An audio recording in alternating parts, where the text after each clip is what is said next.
There are heroes among us, and the folks at MedGlobal are just that. Dr. Zaher Sahloul, Pulmonary and Critical Care Associate Professor at UIC, regularly with his team and without them, goes to the toughest parts of the world to help those in the most dire straits, and he joins us now. Dr. Sahloul, good morning. Good morning. Thank you for having me, Steve. I'm really humbled by your introduction. I'm not a hero. Well, yes, you are. And it's whether you like it or not, you're going to be that on this show. And you truly are. But it's nice to have you back. We've talked regularly over the years. What can you tell us about what's going on the ground in Gaza? It's a horrible situation. I came back about a month ago now, and we just sent our third team yesterday. And this is the worst humanitarian crisis that we are witnessing. 2.2 million people are trapped in a very small area that keeps shrinking, and they have no place to go. When I was in Gaza, I saw tents everywhere. We lived in a city called Rafah, which is in the south of Gaza, and we also worked in the city of Khan Yunis in Nasser Hospital. So you have a complete collapse of the healthcare system. That means there are few remaining hospitals have huge stress because of the influx of large number of injured patients. Many of them are children, by the way. You see the war, you see the missiles, you see the bombs, you see the fighter jets and the smoke rising. You hear it, you feel the house shaking every few minutes, especially in the middle of the night. And then you see the impact of that with the mass casualty events coming to the hospital every few hours. Many of the injuries are, terrible injuries that the physicians over there with the limited resources that are remaining are struggling. On top of that, you have a shortage of food and clean water and fuel, which means that many people are hungry, and we're seeing rising number of severe malnutrition among children. It's a horrible situation, and everything that needs to be done to stop this war and provide aid to the people in Gaza should be done. I mean, it turns my stomach just to hear the stats and know that that's going on and there's nothing that we can do to help. I know over the weekend, or it might have been late last week, they were dropping food into Gaza, but it wasn't enough. And I believe I saw a news clip, and it was just like this tiny little meal that's really not going to help anything. Thoughts on that? Can they drop more? It's a desperate tactic to airdrop food to people who are trapped. We tried everything. I mean, our administration tried pressuring the Israelis and the Egyptian side to increase the aid through the Rafah border crossing. Before the war, there were 500 trucks of aid coming into Gaza. By the way, 70% of people in Gaza before the war were dependent on humanitarian aid. Now everyone is. And that failed. The Administrator Samantha Power was in the region just last week, and she said 85 trucks only went into the Rafah border crossing in a week.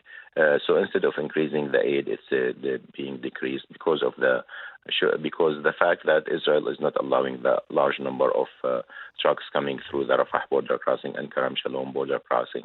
So airdrop is okay, but it is not going to satisfy the needs of 2.2 million people. We can argue the rights of the Israelis, the rights of the innocents in Gaza, the need to catch the terrorists. You can argue it all day. But at some point, you've beaten your enemy into submission. Is there anything you saw on the ground, and this is just anecdotal, that would constitute a threat to the Israelis at this point? I've seen people who are desperate, who want to stop the war. I asked this question, Steve, to everyone. What would you like to have? Everyone wanted to stop the war. Everyone wanted to rebuild their houses that have been destroyed, the universities that have been destroyed. I have a habit of asking children, what would you like to be in the future? 9 out of 10 children in Gaza said that they wanted to be doctors, except for one child. He said, I asked him, what would you like to be in the future? He said, what future? I think it's important for us to make sure that people in Gaza, like people in Israel and Ukraine, have a future, especially children. And this is our responsibility, and we can do it as a country that has influence in the whole region. Well, talk about the mental health crisis, not that's happening now, but like you mentioned with the kids, what do you want to be when you grow up or in the future? And they're like, what future? When this is over and there is a future for these children and we can help them make that happen, they're going to have a lot of healing to do mentally. Yes. And when we talk about severe acute malnutrition, it causes irreversible impact on the physical and mental health of children and also on their development. That means whatever is happening right now, it will affect future generations. Everyone is traumatized, of course, especially healthcare workers, doctors and nurses who are working with very limited resources, who are themselves displaced, who are under attack, and they have to take care of large number of injuries that they cannot deal with. So huge efforts and resources should be directed towards mental health for the women, for the children, for the elderly who are displaced multiple times. This is a trauma after trauma after trauma over the past 20 years in Gaza. And most people, of course, are not responsible for the terrorist act that happened on October 7th. And what's happening right now is not justified by what happened in October 7th. Dr. Sahloul, you and I initially met when all the work you did with the Syrian resistance and Syrian healthcare specifically. As this sweeps through, I don't know how you do it. I don't know how you put one foot in front of the other, but thank you to you and your MedGlobal folks. You can, if you're so inclined, and I hope you are, you can go to MedGlobal.org and donate now. Essential medical supplies are being provided, and frankly, at great risk to those that are trying to deliver them. But they can't do it without the rest of us. And if you're wondering what you can do, well, that's one thing you can do. And again, regardless of where you fall on this is not a judgment of Israel's right to protect itself. This is not a judgment of terrorism being okay. Of course it's not okay. But for the innocents in Gaza and for the one particular child that says, what future?